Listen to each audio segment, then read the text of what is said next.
Boris Johnson's Brexit negotiator David Frost has condemned the European Union for not offering the UK a fair free trade agreement in a furious letter sent to Brussels. So should the Prime Minister just walk away from negotiations with the EU?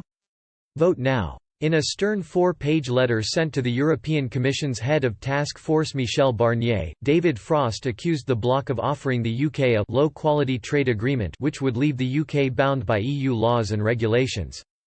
Mr. Frost also hit out at Brussels for slowing down the progress of talks by continuing to put up a number of unprecedented provisions to any deal. The rant by Britain's Brexit chief comes after the government pilled the pressure on the EU by publishing 12 draft legal documents. The papers outline the UK's vision for a comprehensive free trade agreement.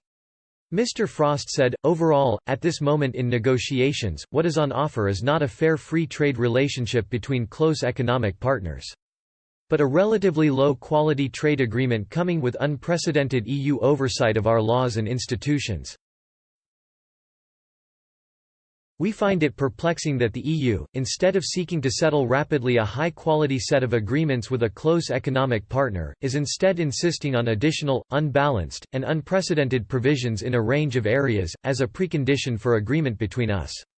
Mr. Frost and Mr. Barnier have so far held 3 separate rounds of Brexit talks without reaching an agreement on the future relationship between the two sides.